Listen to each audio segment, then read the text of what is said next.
my name is Amanda and welcome to the third blog tutorial in my Star Sampler Quilt Along With Me series. In this video I will be showing you how to make this gorgeous Kansas star block. So the layout of this block is made up of 9 snowball type units. There are 5 in this type of colorway in the corners in the center, and then there's 4 out of another colorway, which is these ones here in the sort of starry bit. Now, in regards to how we make our snowball units, it is completely up to you whether you want to follow along with the way that I will be showing you. I will be showing you 2 different ways. The first one is how to chain stitch them all together, and then the second way that I will be showing you is how to do them individually. Now, if you have a different method of how to do snowball units, you can do that. So if you have like a special ruler or a fancy technique, then definitely do what works for you. There are no rules at all saying that you have to do it the way that I am doing it. As always, it is completely up to you what colors and prints that you choose to use in your block. You can follow the same layout that I have, or you can use just one main print. You can use 3 different colors. It is totally up to you how you want to really complete this block.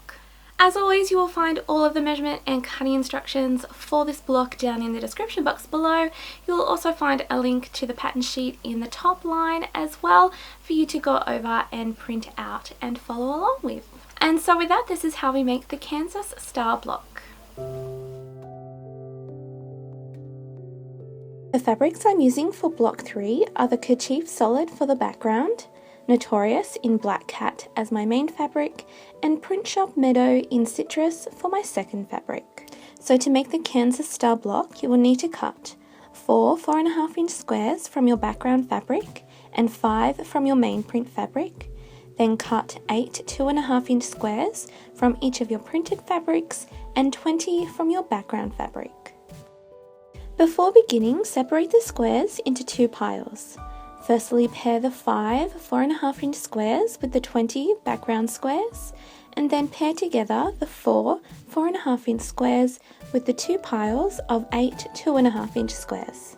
Starting with the first pile, take the 20 background squares and mark a diagonal line on the wrong side of each one with a ruler and pencil. Lay out one of the 5 4.5 inch squares from this pile and place a marked 2.5 inch square evenly into the top corner, ensuring the drawn line is running inwards towards the top edge of the 4.5 inch square. Pin the squares perfectly together and then do the same thing with another 2.5 inch square in the opposite corner. Repeat the same set of steps with the other 4 4.5 inch squares, so that all 5 units are ready to be chain stitched together.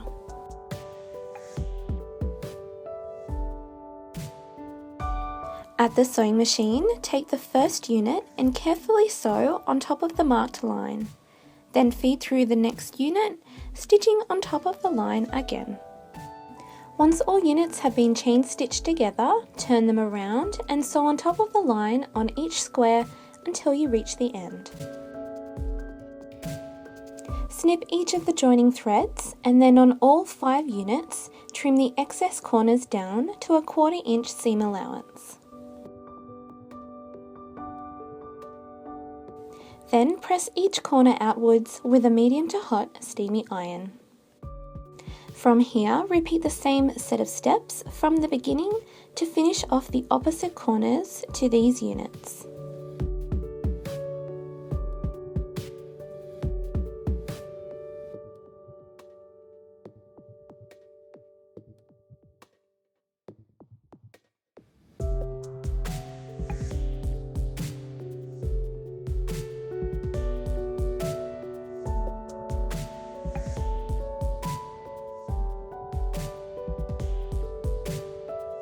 Once all 5 of these snowball units have been completed, give them a quick check to make sure they all measure approximately 4.5 inches square. Trim them down if you need to. Next, grab the second pile of squares placed to one side earlier and mark a diagonal line along the wrong side of each of the 2.5 inch squares.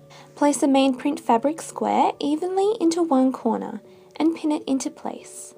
Then take a second print fabric square and pin it into the opposite corner. Stitch on top of the marked line on either side of the unit and then trim away the excess corners, leaving a 1/4 inch seam allowance. Press each of these corners open with the iron. Then take 2 more of the same 2 squares and pin them into the opposite corners of the unit. Sew once more on top of the line on either side. Trim the corners down to a 1/4 inch seam and then press the unit open. Repeat these steps until all 4 of these snowball units have been pieced together. After ensuring all units are approximately 4.5 inches squared, lay out each of the snowball units into the Kansas star design, using the pattern sheet as a guide.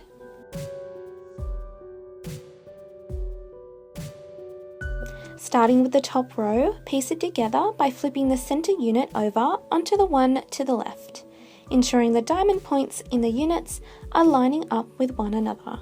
Evenly pin the edge into place and then sew a 1/4 inch seam down this side. Gently open the seams along the back and then press them flat with the iron. Flip the remaining unit in the row over into place. Line up the diamond points and then pin it evenly together. Sew another 1/4 inch seam along this edge and then press the seam open flat like last time. Once you've sewn the other 2 rows in the block in the same way, flip the middle row over onto the bottom one. Line up the top and bottom center seams evenly together and pin them and the rest of the top edge into place, ensuring each of the diamond points are matching up. Carefully sew a 1/4 inch seam down this edge and then gently press the seam inwards towards the middle row. Turn the top row over onto the half completed block and evenly line up the center seams and diamond points again, pinning them and the rest of the edge into place.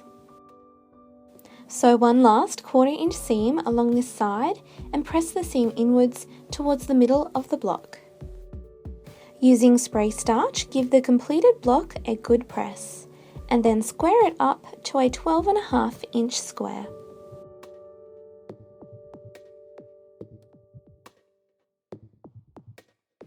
So I want to keep encouraging you all to continue sharing your finished blocks with me. I am absolutely loving seeing all of them. You're all doing a wonderful job and picking out some fabulous, fabulous colours and fabrics. All of the places where you can share things with me are listed in the description box below. The best ones would either be Facebook or on Instagram. So with much luck and lots of fingers crossed, I'm hoping to have block 4 in the series out on Friday. If not, it will be up on Sunday. And so until then, friends, thank you all so much for watching and I hope to see you another time very, very soon. Bye!